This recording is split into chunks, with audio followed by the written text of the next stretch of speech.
I beat the Witch's House for the first time in 2020. I've got to say, it's one of the funnest RPGmaker horror games that I've come across, and it has a sort of hidden lore and story to it that made me want to do this video. The game is 8 years old. It first released in 2012. It's a long time ago. Everyone probably already knows about it. I just thought I'd break down and explain what happened, as it's not entirely as straightforward as it seems. And I know, it's an old game, but I hope at least one person finds this video useful or entertaining. Also, apologies for the seriously long delay in getting discussion videos out for you guys. Sorry about that. Okay, let's go. Quick disclaimer, I'm not covering the more detailed aspects of Ellen that are from the Diary of Ellen novella that was adapted into a manga, which is actually a prologue to the Witch's House, the game. I would recommend this video by Weebalu that goes into more details on the witch and the build up to the game itself. You can find that link in the description. The game starts out with you playing as a young girl with blonde hair named Viola, who wakes up in a forest and proceeds to interact with a talking cat. Nothing weird there. You then make your way through to the witch's house, as your way out of the woods is blocked by roses that we later find out are being placed there by the witch. Or so it seems. In this game, you die a lot.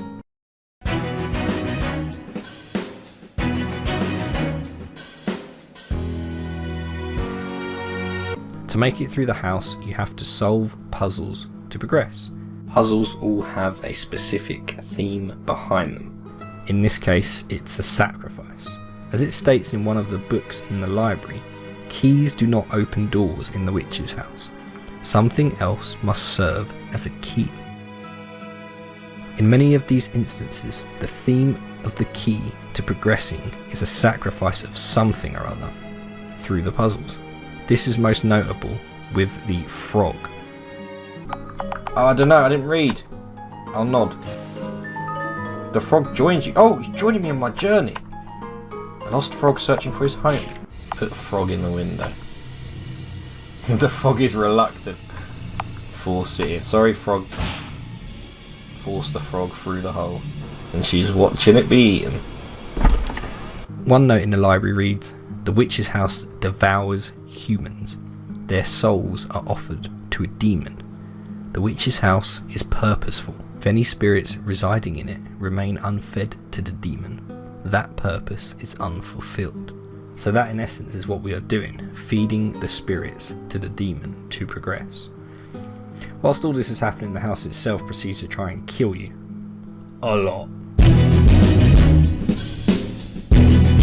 And it isn't until we reach the 5th floor medicine room do we understand just why we decided to come into the house in the first place, as we find the cute little bottle, which the description reads, "Medicine that kills the witch's roses," giving us what we need to actually escape the forest. With such little dialogue throughout the game, only when you save with the black cat, it is the pages of the witch's diary that gives us the glimpses into the story about the witch.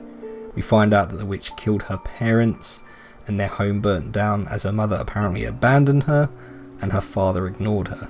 We also find out that she had an illness that she believed kept others from loving her and kept her inside. It is the last pages of the diary, understandably so, that tell us the most, and that everything we have done in the game so far is not at all what we thought. It reads, "I'm going to die from my sickness, so I'm going to take her body. I'm going to live on in her body. It's okay, right? Because we're friends. She'll give me her body. Because we're friends. That's why you came to play with me today. Right, Viola?" When I first read this, my first thought was that this diary was being written as we progressed through the house, as we entered the house today, as of the start of our playthrough, if you like. But that couldn't be more wrong, because this is not the first time that these two characters in the game had met. Before getting into that, let me just go through the first good ending that you would get if you played through the game not knowing anything else that you needed to do. Once you reach her room and read the witch's diary, and she breaks through the window, and you just then have to merely escape the witch and make sure you make it back out of the house. With the cute little bottle in hand, we make it out whilst the legless girl chases us. A little further on we come to a clearing where we see Viola's dad in the distance holding his shotgun as he came into the woods looking for his daughter. And as the legless girl chased after us, Viola's father, protecting his daughter, obliterates her with his pump action shotty, and all is well. We killed the witch and escaped, right? No, as that was not the true ending, as I was told numerous times in the comments, and then we subsequently did a stream in which everyone told me how to get the good ending, so here we go. Firstly, is it not interesting that rather than calling the one who is chasing us the witch, as it is the witch's house, it is in fact referring to her as the legless girl? As we find out in the true ending of the game, and by doing this you have to collect the knife that is in the present room, Ellen's knife, as you run away and you escape.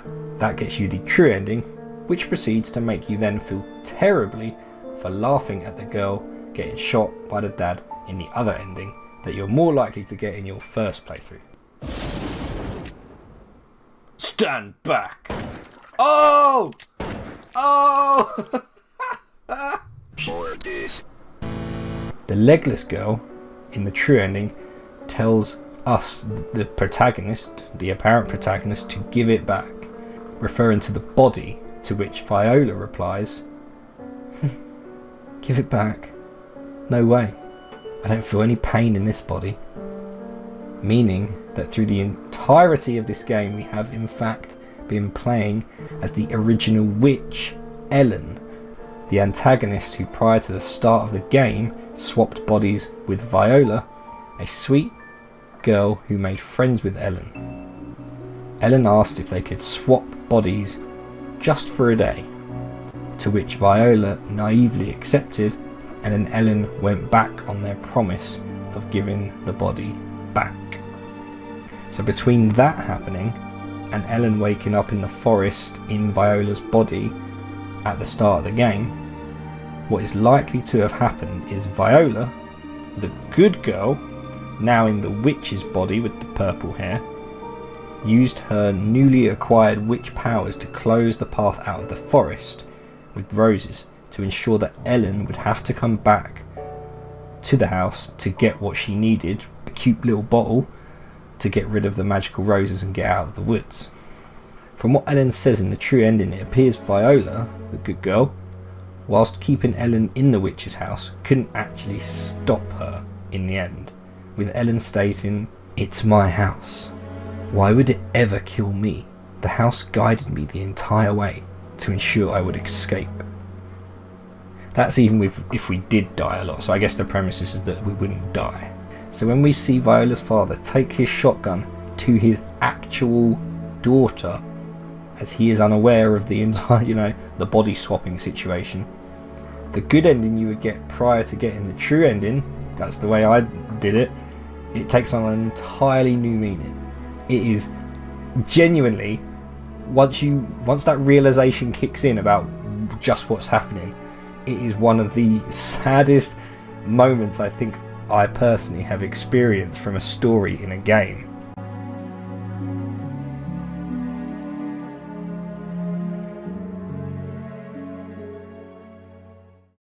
It's so sad and horrible to see the antagonist Ellen win. Essentially, she gets her good ending, as you really start to see Viola trying to say the word father as he shoots his daughter dead, completely unknowingly.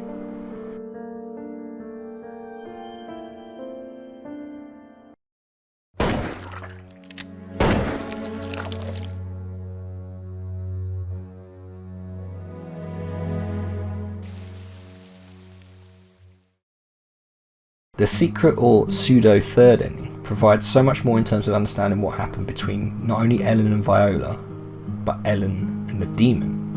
Now see, the black cat save point in the game is in fact the demon who Ellen made a contract with in the hopes of avoiding death from her fateful disease. So if you choose not to save through the whole game, you get a very interesting conversation between Ellen and the black cat just before you enter the witch's room. Yo, I knew you wouldn't need my help one bit. Well, the house does try to help out with all the notes and whatnot.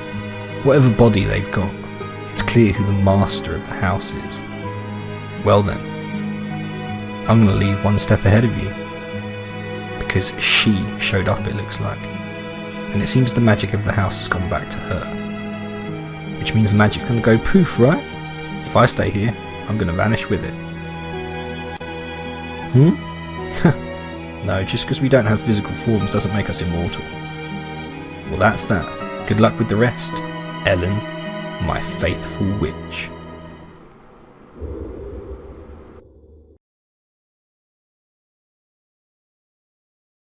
So that conversation gives us the understanding of who the black cat is. So not only do we get the interesting conversation between Ellen and the black cat, but the diary entry changes in the witch's room.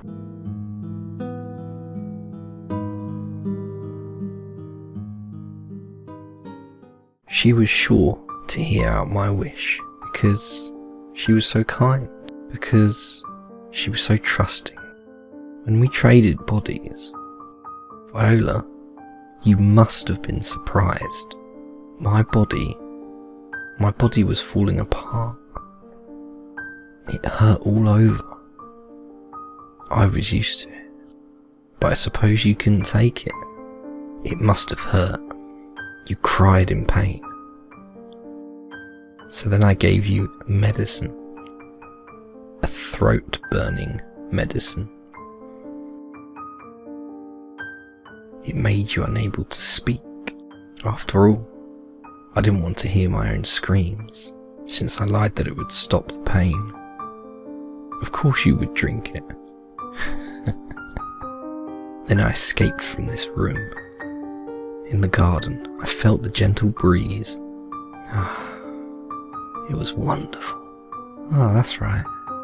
Before you came, I gouged my eyes out. I cut off my legs. So that Viola, in my body, would despair as she died. Viola, my dear friend.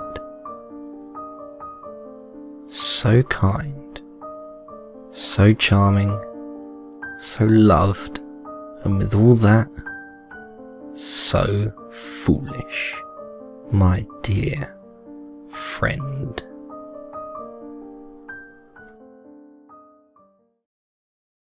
And there's also an updated ending where you stand still for an hour, after which the roses will disappear, which just seems to sort of highlight and symbolise that Viola's magic in the witch's body would have dissipated over time.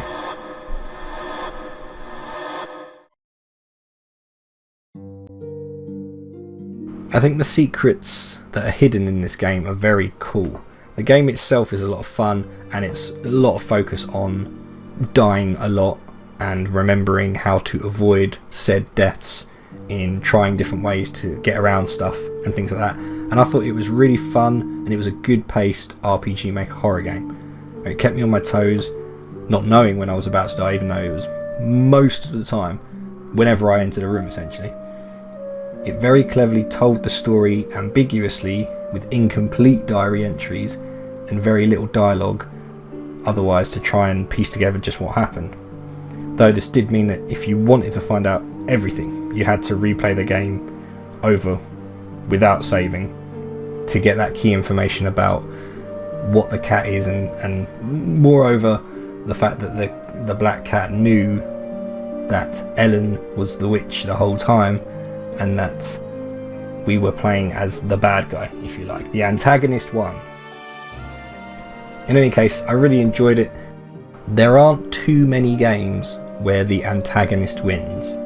Ellen lured this sweet girl Viola pretty much to her death, and culminating in the dad shooting his own daughter, not knowing, and Ellen gets to have the father that would love her, that she never got with her parents. She never got that parental love and stuff. Oh, it makes me angry. But it's a great game. I've got to say, it's a great game. I can see why it got such good reviews and why so many people have played it and why so many people enjoy it. It is a very good game. If you haven't played it, I would definitely recommend it. I really enjoyed it, and I just might pick up the Diary of Ellen to have a good read. So let me know if you want me to do a deep dive into that side of things and the prologue essentially to this game. So that's The Witch's House, and I've sort of been umming and ahhing about doing these types of videos on other games, but the more I think about it, the more fun I think there could be if that once I get through a Let's Play of a game, I dive a bit deeper into it, you know, for the series games anyway. I hope you enjoyed it, and right, on to Pocket Mirror.